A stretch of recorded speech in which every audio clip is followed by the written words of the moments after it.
तो चलिए आगे चलते हैं, ज्योग्राफी का शुरू करते हैं, इसे पार्ट बाय पार्ट कर देते हैं। और याद रखिएगा सिर्फ मॉक टेस्ट, ज्यादा डिटेल ज्यादा जानकारी जानना है तो आप जाइए इंडियन ज्योग्राफी और वर्ल्ड ज्योग्राफी का प्लेलिस्ट बना हुआ है, जाकर देख सकते हैं। तो चलिए आप समझिए, आपके सामने 50 क्वेश्चन है और सिर्फ मॉक टेस्ट है सामने, तो कितने नंबर आते हैं कमेंट बॉक्स में जरूर करिएगा। स्टार्ट कर रहे हैं बिना देरी का। सूर्य तथा पृथ्वी के बीच न्यूनतम दूरी कब होती है? बताइएगा, बाहरी आवाज को इग्नोर करिएगा, ठीक है। तो सूर्य तथा पृथ्वी के बीच न्यूनतम दूरी कब होती है? इस ऑप्शन के हिसाब से जो ऑप्शन नंबर डी लगाए होंगे वो सही लगाएंगे, 3 जनवरी। अब पता है पृथ्वी तथा सूर्य के बीच की न्यूनतम दूरी को 3 जनवरी जो होता है उसे क्या कहा जाता है? उसे उपसौर कहा जाता है।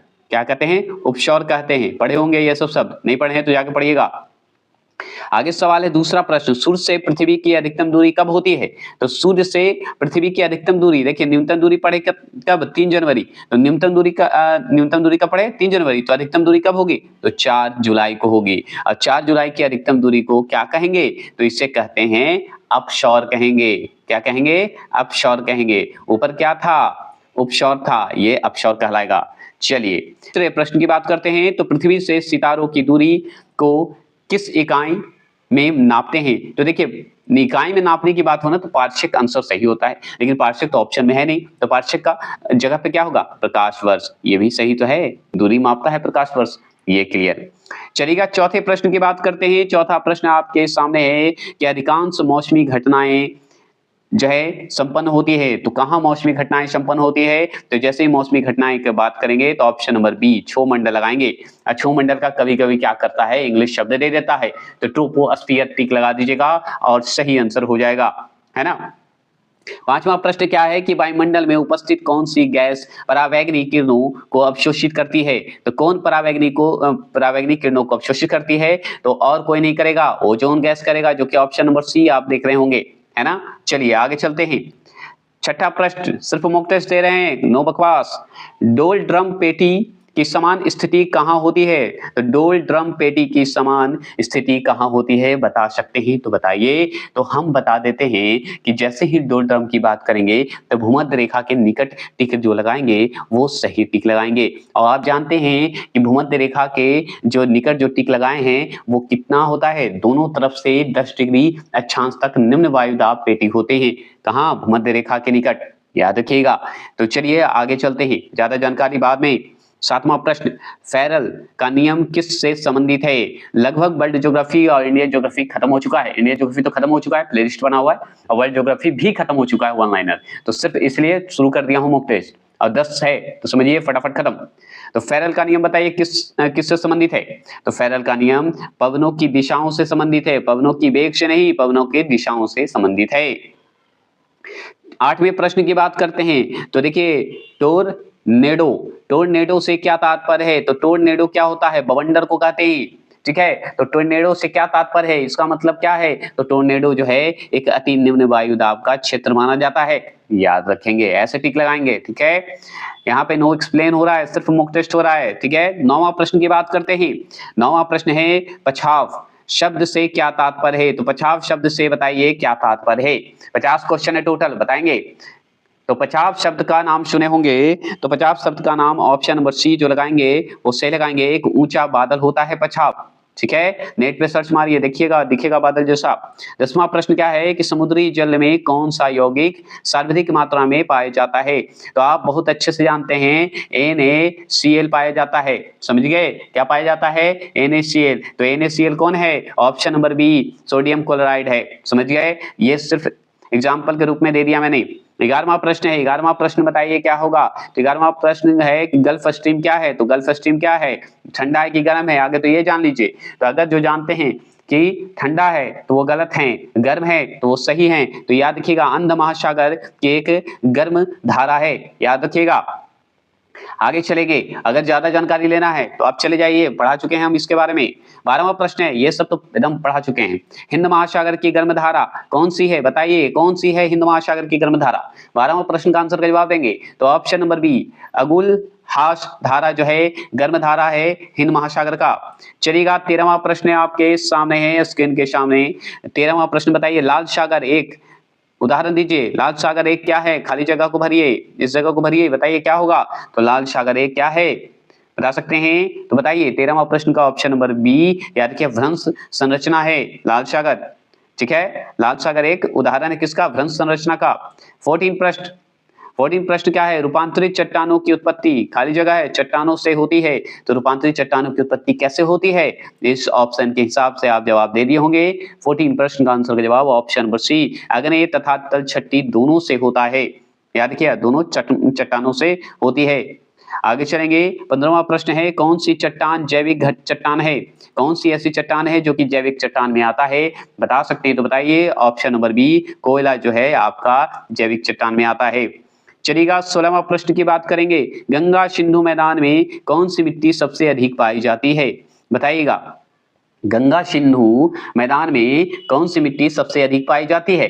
बताएंगे 16वां प्रश्न का आंसर का जवाब देंगे ऑप्शन नंबर बी जलोढ़। याद रखिएगा जलोढ़। प्रश्न है उन सभी स्थानों को जिन पर एक तड़ित झंझा, झंझा मतलब बिजली चमकने जैसे चमकता है ना, याद रखिएगा झंझा एक ही समय पर होता है और मिलने वाली रेखा कहा जाता है, तो उसे कहते हैं आइसोब्रोंट कहते हैं। क्या कहते हैं? आइसोब्रोंट कहते हैं। तो इसी को तड़ित झंझा, तूफान उफान हो गया, बिजली के चमकना हो गया, हवा तेज हो जाना, बारिश तेज हो जाना, तो इस तरह की बात को ही तड़ित झंझाल कहते हैं। ज्यादा एक्सप्लेन नहीं कर पाऊंगा, नहीं तो मॉक टेस्ट में बोर हो जाएगा। तो चलिए आगे चलते हैं। 18वां प्रश्न बताइए, आइसोबात रेखाओं का उपयोग दर्शाने के लिए किया जाता है, तो किसको दर्शाने के लिए किया जाता है? तो गहराई को दर्शाने के लिए। जो ऑप्शन नंबर सी लगाएंगे वो सही लगाएंगे। 19वां प्रश्न की बात करते हैं, तो बिली विली से क्या तात्पर्य है? तो बिली विली का मतलब क्या होता है, उसका तात्पर्य बताइए। बताएंगे तो 19वां प्रश्न का आंसर का जवाब जो देंगे ऑप्शन नंबर ए वो सही देंगे। ऑस्ट्रेलिया के निकट विकसित उष्णकटिबंधीय चक्रवात को कहते हैं बिली विली, जो कि ये मैं पढ़ा चुका हूं, लेकिन मौसम जो पढ़ाऊंगा उसमें पढ़ा दूंगा इसके बारे में भी।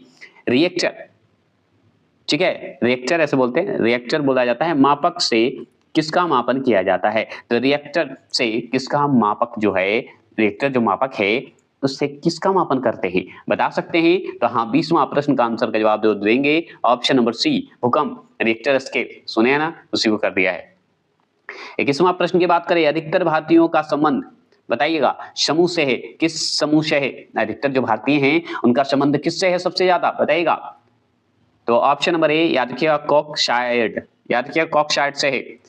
22वां प्रश्न है, अमेरिका के निवासी रेड इंडियन लोगों को किस नाम से जाना जाता है? बताएंगे 22वां प्रश्न ऑप्शन नंबर सी अमेरिंद, अमीन ऐसे बोलते हैं, अमेरिंद बोला जाता है। ठीक है। 30वां प्रश्न है कि चावल किस क्षेत्र का सबसे महत्वपूर्ण फसल है? चावल जो है किस क्षेत्र का सबसे महत्वपूर्ण फसल है? बता सकते हैं? तो हम ऑप्शन नंबर सी याद रखिएगा मानसून का है, याद रखेंगे, ये सब पढ़ाया नहीं पढ़ा दूंगा। ठीक है। 24वां प्रश्न है, कौन सा क्षेत्र रसदार फलों मतलब नींबू प्रजाति के लिए प्रसिद्ध है? कौन सा बताइएगा। 24वां प्रश्न का जवाब देंगे तो याद रखिए ऑप्शन नंबर डी भूमध्य सागरीय से संबंधित है। ठीक है। चलिएगा 25वां प्रश्न है कि कौन सा क्षेत्र जो है मुलायम लकड़ी के वनों के लिए महत्वपूर्ण है? कौन सा है? ये कल ही वीडियो ये मैं बताया था, इस क्वेश्चन को पढ़े होंगे तो बताइएगा ऑप्शन नंबर डी, याद रखिएगा शीतोष्ण प्रदेश है। मैं बता दूं कि अगर मेरा वीडियो आपको नहीं मिल रहा हो या आप चाहते हैं माँ मैराथन के रूप में वीडियो, तो आपको जाइए मेरे प्लेलिस्ट में, आपको सारा मिल जाएगा, हर तरीके से वीडियो बना के दिया हुआ है आपको। एक बार भी ही चाहते हैं तो वो भी मिला हुआ है, टॉपिक बाय टॉपिक चाहते हैं वो भी वीडियो बना हुआ है, तो आप जाइए मेरे प्लेलिस्ट में और सारा चेक कर लीजिए, आपको हर टॉपिक का हो चुका है। ज्योग्राफी सिर्फ लास्ट है और एक केमिस्ट्री, उसके बाद जो भी है विविध प्रश्न करवाएंगे, जो कि डांस हो गया, खेल हो गया, जिससे वन लाइनर और मॉक टेस्ट दोनों हो सकेगा। तो चलिए ध्यान रखिएगा, जाइए और डिस्क्रिप्शन में इंपॉर्टेंट जो है वीडियो दिया हुआ है अभी के लिए। 26 क्वेश्चन नंबर है कि मूंगफली का सबसे बड़ा उत्पादक जो है देश कौन सा है? तो मूंगफली का सबसे बड़ा उत्पादक देश कौन सा है? तो ऑप्शन नंबर डी चीन जो है सबसे बड़ा उत्पादक हो गया है। आप जानते हैं, और ये जो बुक मैं पढ़ा रहा हूँ ये 23 और 24 का जो है, याद रखिएगा 23 और 24 का है। ठीक है। 23 और 24 ज्यादातर मानिए कि 22 और 23 माना जाता है। ठीक है। ऐसे बुक तो दिया हुआ है 23 और 24।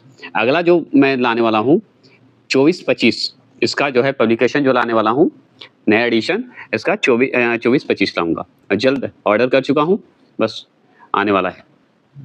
27वां प्रश्न है, तंबाकू का सबसे बड़ा उत्पादक कौन है? बताइएगा तंबाकू का सबसे बड़ा उत्पादक कौन है?